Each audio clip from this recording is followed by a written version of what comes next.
got what you were after, so pay up. You're crying in the rain, Pally. Guess who's waking up over here? Time to cash out. Will you get it over with? Maybe cons kill people without looking them in the face. But I ain't a fink. Dig? You've made your last delivery, kid. Sorry you got twisted up in this scene. From where you're kneeling must seem like an 18-carat run of bad luck. Truth is, the game was rigged from the start. Absolute blackness. Pain so intense it shattered whatever consciousness I had left. I felt the dirt hitting my face, burying me in the shallow grave. I felt the silence of death creeping in. I was dead. I knew I was dead. And then, I wasn't. My eyes snapped open in the pitch black. My lungs heaved, desperately sucking in the smell of dry earth. Panic, raw and unfiltered, flooded my veins. My hands tore through the loose dirt, clawing blindly upward until I broke the surface. I exploded out of the grave, gasping and choking on the dust. My heart hammering a frantic, singular rhythm against my ribs. I collapsed onto the edge of the hole, clutching my head. The bullet wound was gone, replaced by a phantom ache that made my vision swim. A rusted, one-wheeled robot with a glowing cowboy face on its monitor rolled up to the edge of the graveyard, its mechanical arms extended as if it were about to start digging. Howdy, partner. I didn't let him finish. I scrambled to my feet, pure survival instinct taking over, and violently shoved the robot out of my way. Its single wheel spun in the dirt as I stumbled past it, practically falling down the hill toward a small dusty settlement.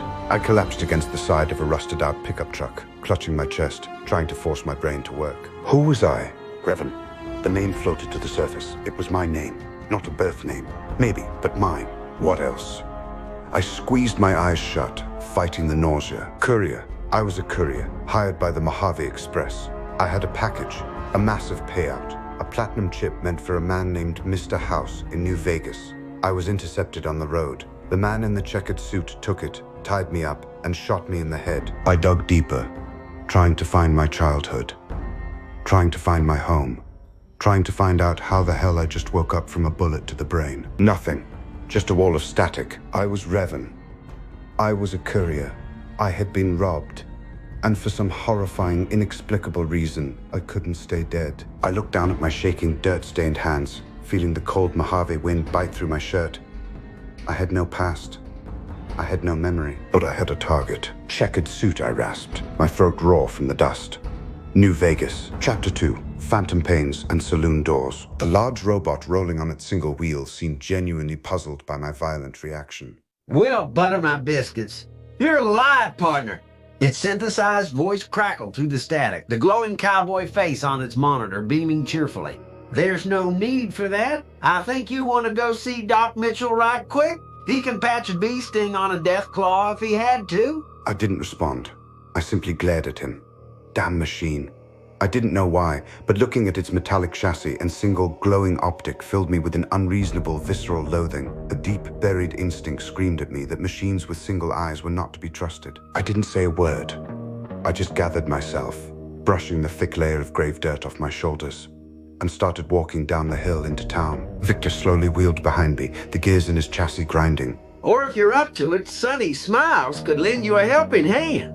She's in the saloon. Give Easy Pete my regards. I froze. Sunny Smiles. A local. The robot might have actually given me some useful information. Victor eventually took the hint and wandered off, his heavy tire crunching away over the cracked asphalt. I made my way toward the flickering neon sign of the Prospector Saloon. Every step was pure agony. My head was throbbing with a dull, heavy ache, but worse than the bullet wound was the feeling inside my own skin. My entire body felt wrong, like it was missing internal organs. It was like a phantom limb that buried deep inside my ribcage. My chest felt hollow. I felt like I was supposed to have a second heartbeat, a different, stronger rhythm, but there was only one frail, frantic pulse keeping me upright. My lungs felt too small, Everything felt fragile. I shook off the ghost pains, gritted my teeth, and swung open the wooden doors of the saloon. The air inside was dim, heavy with the smell of stale liquor, sweat, and centuries-old dust. A dog barks as I entered the room. A scarred, vicious-looking desert hound lunged halfway out from under a wooden table, its teeth bared, its bark echoing sharply in the quiet room. Cheyenne, stay!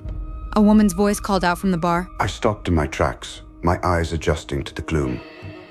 A young woman in worn leather armor leaned casually against the counter, a modified varmint rifle resting easily within arm's reach. She gave me a long, appraising look, taking in the dried blood on my forehead and the grave dirt caked into my clothes. Don't worry, she said, her tone calm but guarded.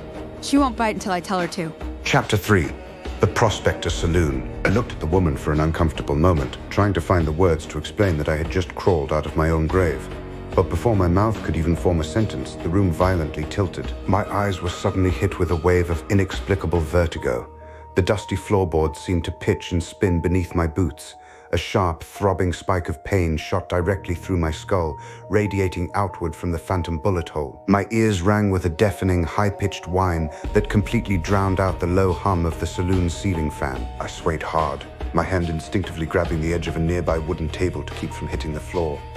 My single human heart fluttered in my chest, completely overwhelmed. And then, it stopped. Just as quickly as it had come, the wave of sensory static vanished, leaving me breathless and soaked in a cold sweat. I blinked the spots from my vision and looked back up. The woman behind the bar had dropped her casual posture entirely. Her hand was off her rifle, and she was already stepping quickly around the counter. Her tough exterior had completely melted into deep, genuine concern. She looked like she was ready to throw my arm over her shoulder and rush me straight to a doctor. Hey, whoa, hold on there. I shook my head, holding up a trembling hand to stop her. I didn't want to be touched. I felt too fragile. I'm okay, I rasped, my voice sounding incredibly foreign and dry to my own ears. I think. I swallowed hard, forcing myself to stand up straight. I looked around the dim, unfamiliar room, the mounted, mutated scorpion claws on the wall, the rusted jukebox sitting dead in the corner, the dog watching me intently from under the table. None of it made sense. None of it filled the terrifying void in my head. I looked back into her eyes. Where, I finally managed to ask, the exhaustion bleeding into my voice. Where am I? Chapter 4. Survival Training. The woman behind the bar didn't answer immediately. She studied me carefully, her eyes darting from the dried blood caked into my hairline down to the heavy dark soil clinging to my boots. You're in Good Springs, she finally said, her voice steady. Prospector Saloon. She reached under the counter, pulled out a somewhat clean rag and a heavy glass tumbler, and poured a generous measure of clear water from a plastic jug. She slid it across the scratched wood of the bar toward me. Drink that, she ordered. You look like you're about to pass out, and Trudy will pitch a fit if you bleed all over her floorboards. I stared at the water. Suddenly, my stomach cramped violently, and a wave of intense scratching thirst hit the back of my throat. I grabbed the glass with a shaking hand and downed it in one go. It tasted like minerals and old pipes, but it was the best thing I had ever had. I set the glass down with a heavy clack. Thanks. Did you see who did this to me? Guy in a checkered suit. Saw a group pass through, Sunny replied, crossing her arms. Hard to miss a guy dressed like a walking casino out here. Plus he had some great con muscle with him. But as for where they were headed, couldn't tell you. But I can tell you this. There's only one safe way out of this town right now, and that's south down the I-15 toward Prim. She leaned over the counter, her expression turning dead serious. Don't even think about heading north. The hills up there are swarming with cazadores, mutated bugs the size of dogs that will poison you before you even know they're there. And don't try cutting east through the quarry either, unless you want to be a Deathclaw's lunch. Even the main road has powder gangers looking to blow the legs off anyone who looks at them funny. Out here wandering blind is suicide. She pointed a firm finger toward the door. Victor, that loudmouth robot, saw the whole thing. He was heading up there to bring you to Doc Mitchell. You need to go see him. Let him patch whatever is bleeding inside your head. No, I said instantly, the word leaving my mouth before I even thought about it. Sunny blinked, taken aback. Partner, you've got a bullet crease on your skull. I said no doctors, I repeated, my voice hardening. I didn't know why, but the idea of lying on a medical table, completely helpless while someone dug into my body, made my skin crawl with an irrational terror. I'm standing. That means I can walk. What I need is a way to defend myself. Teach me how to survive out here. Sunny stared at me for a long, quiet moment. The saloon dog, Cheyenne, let out a low huff from under the table. Finally, Sunny let out a heavy sigh and shook her head. You're a stubborn one, aren't you? She muttered. Fine. If you're dead set on getting yourself into trouble, I'd rather you know which end of a barrel to point. Meet me out back behind the saloon. The sun was blinding as I pushed through the back doors. The dry heat immediately settled over my shoulders like a heavy blanket. Sunny was already waiting by a rusted metal fence, Cheyenne sitting obediently at her side. In her hands, she held a long, weathered piece of wood and steel. She tossed it to me without warning. I caught it awkwardly, the heavy metal receiver jarring against my bruised ribs. I looked down at it. It was a rifle, battered and scratched, with a piece of faded tape wrapped around the stock. Standard 5.56mm varmint rifle, Sunny said, patting her own weapon. It ain't gonna stop a Deathclaw, and it won't do much against a guy in power armor, but it's reliable. Good for coyotes, geckos, and whatever small, mean things try to take a bite out of your ankles. Sight's a little misaligned, so you'll have to aim a hair to the left. She gestured toward a line of empty sarsaparilla bottles she had set up on the fence. Let's see if that bullet knocked all the sense out of your head. Rock the bolt and line up a shot. I lifted the heavy rifle to my shoulder, my mysterious phantom pain screaming in protest as I squinted down the rusted iron sights. My hands were shaking. The adrenaline from waking up in the grave was starting to crash. Deep in the absolute blank void of my mind, something ancient and deeply ingrained twitched. Muscle memory I didn't know I possessed adjusted my stance. My grip tightened. I pulled the trigger. Crack! The recoil punched into my bruised shoulder, and the 5.56mm round kicked up a puff of dry dirt about 2 feet to the right of the bottles. I lowered the rifle, my ears ringing. Sunny let out a low whistle. Well, you didn't shoot your own foot off, so I guess that's a start. But if that was a Radaruch, it would be chewing on your shins right now. I gritted my teeth, racked the bolt back, and raised the rifle again. This time, I didn't think.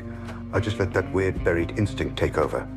I adjusted my footing, leaned into the stock, compensated for the bent sight, and fired. Crack, smash. The center bottle exploded into a shower of brown glass.